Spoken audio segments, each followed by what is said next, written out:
Movie பிரியர்கள் அனைவருக்குமே என்னோட அன்பான வணக்கம். நம்மளோட சேனலை நீங்கள் இன்னும் சப்ஸ்கிரைப் பண்ணலன்னா சப்ஸ்கிரைப் பண்ணிவிட்டு பக்கத்தில் இருக்கக்கூடிய பெல் ஐக்கானையும் ஆலில் செட் பண்ணுங்கள். இப்படி நான் சொல்லும் போது நீங்கள் என்கிட்ட ஒரு கேள்வி கேட்கலாம், உன் சேனல் எதுக்குடா நாங்கள் சப்ஸ்கிரைப் பண்ணணும் அப்படின்னு.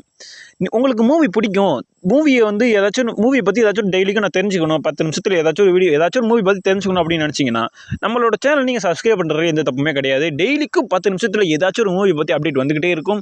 நீங்கள் சப்ஸ்கிரைப் பண்ணிருக்கீங்க அப்படின்னு நம்புறேன். சப்ஸ்கிரைப் பண்ணிட்டீங்க, வாங்க வீடியோக்குள்ளே போகலாம். ஜுராசிக் பார்க், அதாவது இந்த டைனோசர் பற்றிலாம் படங்கள்லாம் எடுப்பாங்கல்ல, இந்த மாதிரி படங்களில் ஏதாச்சும் ஒரு படம் வச்சு நம்ம கண்டிப்பாக பார்த்துருப்போம். இந்த படங்கள்லாம் எடுக்கிறதுக்கு முன்னாடி இந்த டைனோசர் வச்சு இவங்களுக்கு படம் எடுக்கணும்னு எப்படி தோணியிருக்கும்? அதாவது 65 மில்லியன் வருஷத்துக்கு முன்னாடி அழிஞ்சு போன டைனோசர்கள்லாம் திரும்ப உயிரோடு வந்தால் எப்படி இருக்கும்?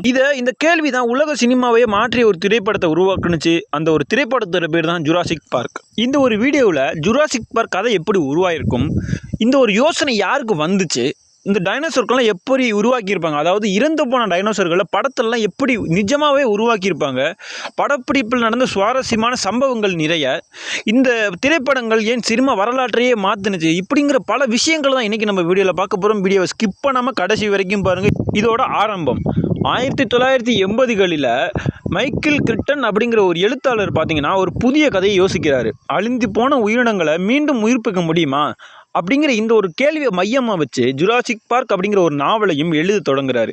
இந்த கதையில் சயின்ஸு, சாகசம், திகில் இது மூன்றுமே இருக்கிறதுனால இது வெளியாவதற்கு முன்னாடியே ஹாலிவுட்டில் பெரிய ஒரு எதிர்பார்ப்பையும் உருவாக்குனுச்சு நண்பர்களே. ஸ்டீவன் ஸ்பைல்பர்க் இவர் ஹாலிவுட்டோட ஒரு மிகப்பெரிய ஜாம்பவான் டைரக்டர். இவர் இந்த ஒரு கதையை கேட்ட உடனே இது ஒரு திரைப்படமாக ஆக்கணும் அப்படிங்கிற ஒரு கண்டிப்பான முடிவையும் எடுத்தார்.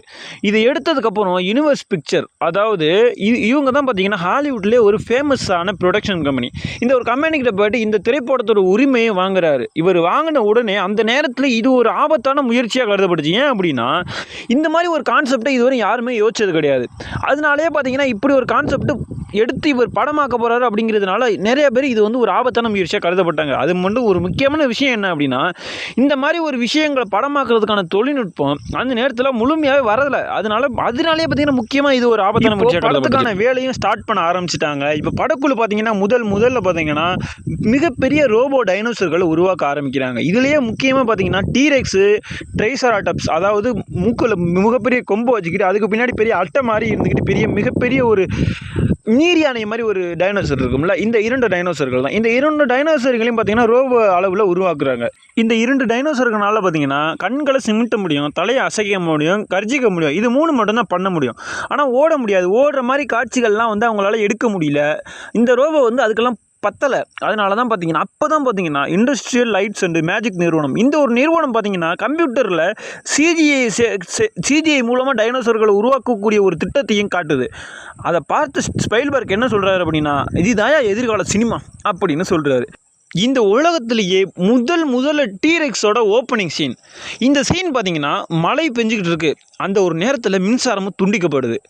இந்த மின்சாரம் துண்டிக்கப்பட்ட உடனே தண்ணீரெல்லாம் பார்த்தீங்கன்னா கண்ணாடியோட அலைகள் எதிரொலிக்குது. இந்த ஒரு நேரத்தில் டீரெக்ஸோட கண் லைட்டாக வெளியே வருது.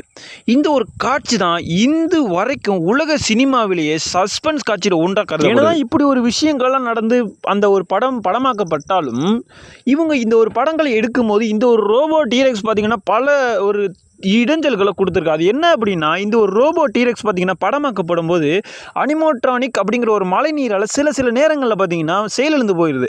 இதனால தான் என்ன பண்ணுறாங்க அப்படின்னு பார்த்தீங்கன்னா, வெலோகிரிப்டர் அப்படிங்கிற அந்த ஒரு உடைய அந்த ஒரு ரோபோ டைனோசருக்கு அணிஞ்சு அது பல மாதங்கள் பார்த்தீங்கன்னா அந்த ஒரு ஷூட்டிங் எடுக்கிறதுக்கு பயிற்சி பண்ணியிருக்கிறாங்க. இது மட்டும் கிடையாது, ஹவாயில் இந்த ஒரு ஷூட்டிங்கை எடுத்துக்கிட்டு இருக்கும்போது ஏற்பட்ட பல புயல்கள், பல சிக்கல்களையும் மீறி தான் பல ஷூட்டிங் பார்த்தீங்கன்னா பல காட்சிகள் பார்த்தீங்கன்னா படமாக்கப்பட்டிருக்கு நண்பர்கள். இப்படி பல விஷயங்கள், பல தடைகளை தாண்டி தான் பார்த்தீங்கன்னா இந்த ஒரு ஜுராசிக் பார்க் படம் படமாக்கப்பட்டு 1993 தியேட்டர்களையும் வந்துச்சு நண்பர்களே. இந்த ஒரு நேரத்தில் உலகம் முழுக்க பல ரசிகர்கள் இந்த ஒரு திரைப்படத்தை தீபாவளி மாதிரி கொண்டாடினாங்க. அந்த காலத்திலேயே மிகப்பெரிய ஒரு வசூலை பெற்ற திரைப்படங்களில் இதுவும் ஒன்றா மாறினுச்சு நண்பர்களே. அது மட்டும் கிடையாது, விஷுவல் எஃபெக்டில் ஒரு புதிய தரத்தை இந்த ஒரு படம் பெற்றுக் கொடுத்துச்சு, ஒரு பெயரை வாங்கி கொடுத்துச்சு அப்படிங்கிற ஒரு பெயரும் இந்த படத்துக்கு உண்டு நண்பர்களே. இந்த ஜுராசிக் பார்க் மூவிக்கு அப்புறம் சிஜிஐ தொழில்நுட்பம் எங்கேயோ வேகமாக ஸ்பீடாக வளர்ந்துட்டு போயிடுச்சு. பல திரைப்படங்களில் இந்த ஒரு தொழில்நுட்பத்தை பின்பற்றுறாங்க. இப்போ நம்ம பார்க்கக்கூடிய பல பிரம்மாண்டமான ஹாலிவுட் திரைப்படங்களில் இந்த ஒரு தொழில்நுட்பம் மிகப்பெரிய திருப்பு முனையாக அமைஞ்சிச்சு. இதுக்கப்புறம் பார்த்தீங்கன்னா ஜுராசிக் பார்க் அப்படிங்கிற ஒரு விஷயம் திரைப்படம் மட்டும் இல்லை, ஒரு புத்தகத்திலேருந்து தொடங்கி அறிவியல் கற்பனையை உலகம் முழுக்க நம்ப வைக்கிற அளவுக்கு மாற்றிய சினிமா தொழில்நுட்பத்தை புதிய உயரத்துக்கு கொண்டு சென்ற வரலாற்று சிறப்புமிக்க ஒரு திரைப்படம் அப்படின்னு கூட சொல்லலாம். அதனால தான் 30 ஆண்டுகள் ஆன மேலே பின்னாடியோ கடந்தும் ஜுராசிக் பார்க் பற்றி மக்கள் இன்னும் பேசிக்கிட்டு இருக்கிறாங்க. இந்த வீடியோ உங்களுக்கு பிடிச்சிருங்க அப்படின்னு நம்புகிறேன். பிடிச்சிருந்தா லைக் பண்ணுங்கள். அது மட்டும் கிடையாது, இந்த மாதிரி மூவி கண்டென்ட்ஸ், மூவி ஃபேக்ட்ஸ்லாம் தெரிஞ்சுக்கணும்னு நினச்சிங்கன்னா நம்ம சேனலை சப்ஸ்கிரைப் பண்ணுங்கள் நண்பர்களே. இந்த மாதிரி பல வீடியோ வேணும்னு நினச்சிங்கன்னா நம்மள சேனல் சப்ஸ்கிரைப் பண்ணிட்டு நம்ம சேனலை பின்தொடர்ந்துட்டே இருங்க. பாய்.